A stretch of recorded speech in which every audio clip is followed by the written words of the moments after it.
Bon, j'ai fait un rapide nettoyage, voici le résultat. Ça a un peu piqué, mais ça va, c'est pas de rouille hyper fort. Bon, au niveau des cylindres blocs, voilà, ça va. Bon, il y en a, ils sont vraiment craqués, comme celui-là. Là. De l'autre côté, si je le retourne, bon, ça va, c'est rouillé, mais il n'y a pas de rouille hyper forte, donc bon. Bonjour à toutes et à tous, j'espère que vous allez bien. Aujourd'hui on se retrouve pour le 3e épisode du projet de la Mazda MX-3. Donc pour remettre dans le contexte, le projet de la Mazda MX-3 c'est une restauration entre guillemets complète. Je vais vous mettre dans la description et en fiche ici les 2 premiers épisodes pour que vous compreniez bien le projet. Donc dans le dernier épisode, j'ai démonté le train arrière de la Mazda MX-3. Donc le train est juste là. Et dans cet épisode-là, on va essayer de démonter le plus de pièces possible pour le préparer, pour le sablage. Donc sans tarder, c'est parti.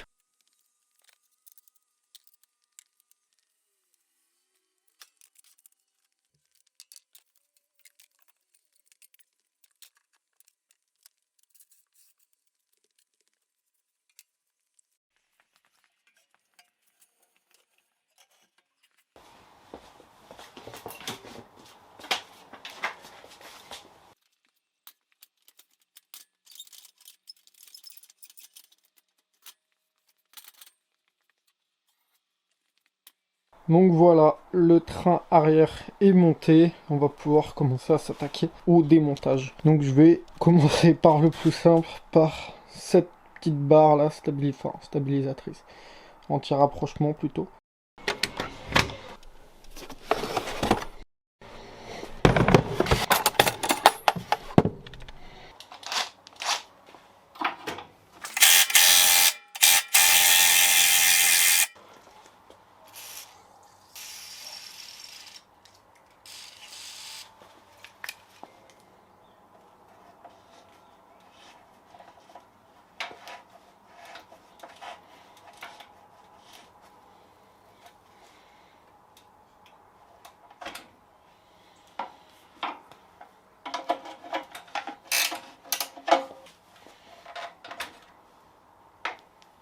Donc voilà, donc j'ai essayé tout à l'heure d'enlever cet écrou là. Donc si je prends la clé, j'y suis allé à la péteuse. Et en fin de compte, je sais pas si vous allez le voir, mais ça tourne avec. Donc j'ai cherché un peu, donc ça pourra aider certains. De l'autre côté, alors que je vous montre en grand. Donc la vis est là. De l'autre côté, il y a ces capuchons comme ça là ici. Il faut les enlever. Et derrière il y a une vis. Du coup, il faut faire entre guillemets. Il faut bloquer là ou bloquer là et tourner l'un des deux. Donc on va faire ça maintenant.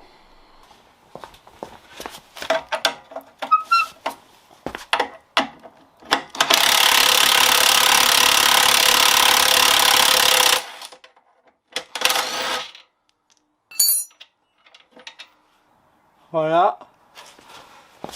Donc, ça c'est les deux qui étaient juste là.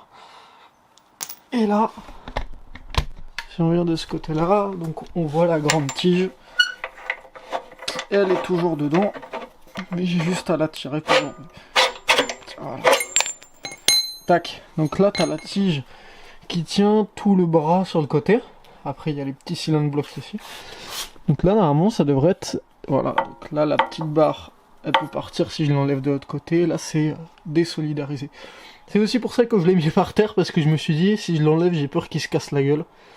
Donc voilà. Allez, on fait l'autre côté maintenant.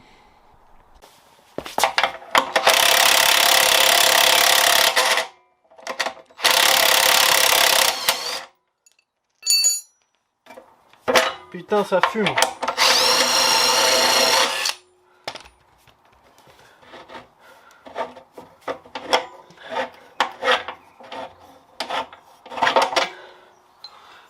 Et voilà, la deuxième, avec l'écrou, avec la rondelle et le boulon. Donc maintenant, on a la petite barre. Alors je sais pas si vous allez bien voir.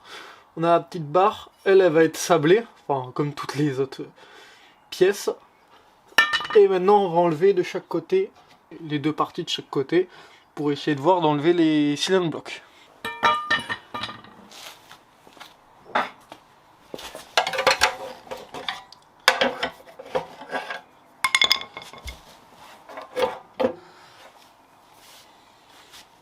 Donc là, il y a la petite ici la biellette de bar stab et la bar stab enlevée. Donc je vais retourner le train arrière pour pouvoir les faire. Voilà.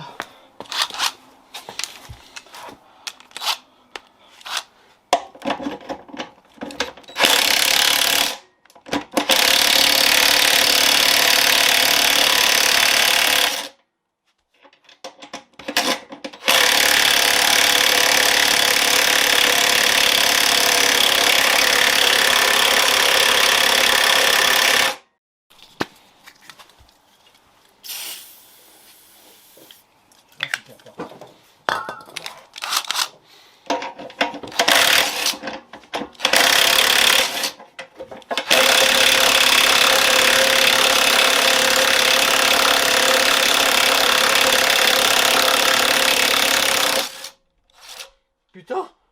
Donc voilà, comme vous avez pu voir, je viens de démonter la barre stabilisatrice et les deux côtés. Donc en fin de compte, chaque côté avec chaque moyeu sont séparés du berceau.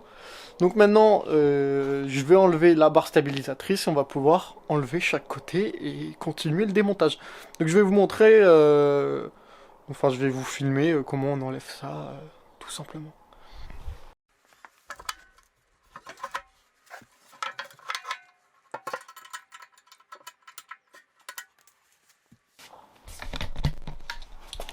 Donc voilà, donc on a le berceau au milieu. Tac, alors je vous remets un peu de luminosité. Le berceau au milieu, donc lui il est tout seul, je peux l'enlever. Tac, donc là, maintenant, j'ai ce côté-là, et j'ai plus que la barre stabilisatrice qui les tient. Donc je vais enlever la biellette ici, la biellette de l'autre côté, pour l'enlever du support et tout sera tombé. Voilà.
Bon, faisons un point sur le chantier.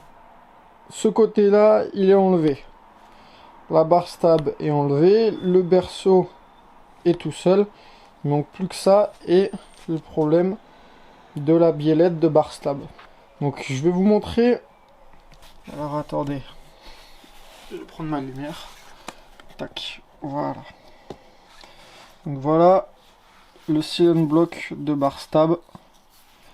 Je l'enlève. Donc si je le mets à la lumière, vous pouvez voir qu'il n'a pas une belle gueule. Donc ça va être changé. L'autre c'est pareil. Et au fur et à mesure du démontage, je vais vous montrer les différentes pièces, enfin les différents silent blocs et leur état. Donc maintenant on va enlever cette vis là. C'est le tirant de liaison qui va du train arrière jusqu'à la caisse. Donc on va le démonter.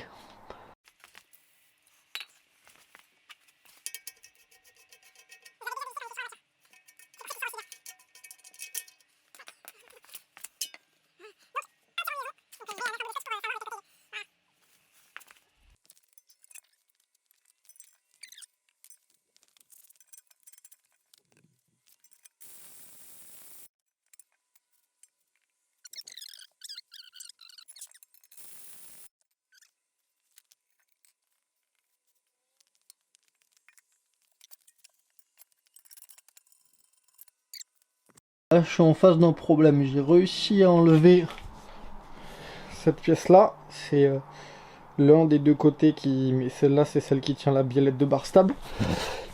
Mais là, l'axe, j'arrive pas à l'enlever. Donc je sais pas si vous allez bien voir. Mais là tout est grippé, donc je vais essayer de le chauffer pour pouvoir l'enlever. Donc c'est parti pour sortir le chalumeau.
Donc on se retrouve quelques jours plus tard. Je viens de récupérer une presse, je vous la montre dans quelques instants. Donc là on va s'occuper d'enlever tous les cylindres blocs des différentes pièces pour les emmener à sabler. Donc là on est mercredi matin, elles vont se faire sabler vendredi après-midi normalement. Donc j'ai un jour et demi pour enlever tous les cylindres blocs. Donc je vous montre ça.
Bon bah on se retrouve, aujourd'hui on est le jeudi, demain les pièces partent au sablage.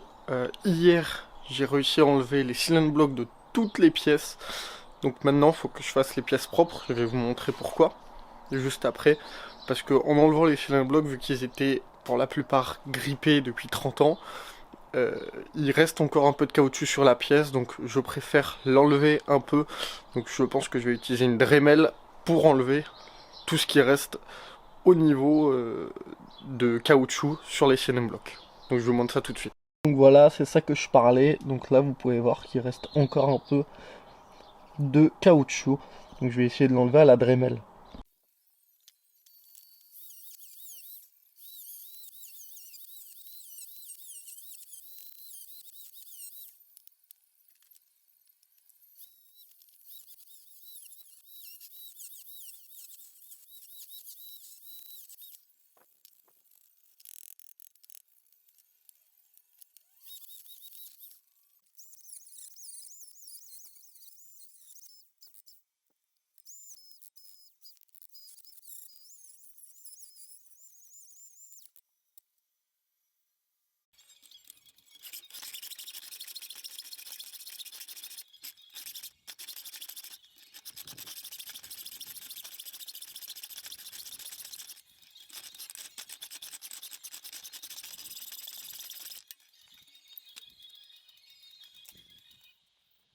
Bon ben voilà, les pièces, enfin j'ai nettoyé tous les cylinder blocks. Donc là il n'y a plus rien. Donc elles se prêtent pour aller au sablage. Donc voilà. Tac tac tac. Donc voilà, donc là tous les cylinder blocks sont enlevés. C'est tout propre. Il reste quelques bouts de caoutchouc mais ça ne gênera en rien. Bon ben voilà, là on est vendredi. Mazda m'a appelé parce que j'avais commandé des pièces, donc j'ai les pièces, je vais vous montrer ce que c'est, et j'ai reçu ce matin ce petit colis, donc j'ouvre et je vous montre ce qu'il y a dedans. Donc voilà, donc ça c'est le colis Mazda, c'est les deux axes avec leurs boulons pour les porte-moyeux, parce qu'ils étaient complètement grippés, j'ai dû les couper, donc j'en ai racheté les neufs. Et alors ça, je cache le truc. Et ça, c'est un colis qui vient de Deuter Motorsport. Donc, j'ai commandé le kit complet avant-arrière de cylinder block, plus des petits cylinder blocks qui servent au niveau du porte-maillot pour les tirants réglables. C'est en plus. J'en ai eu pour 1107, ce qui équivaut à peu près, frais de port compris, à environ 240 €. Donc, c'est pas déconnant. Donc, Deuter, c'est pas sponsorisé.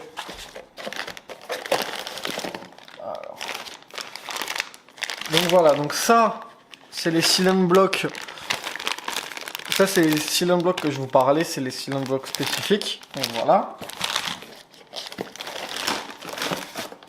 Et donc là, on a tous les cylinder blocks qu'il faut pour l'avant et l'arrière en polyuréthane. Donc il faudra qu'on monte cela. Donc là, je suis parti pour emmener les pièces au sablage. Donc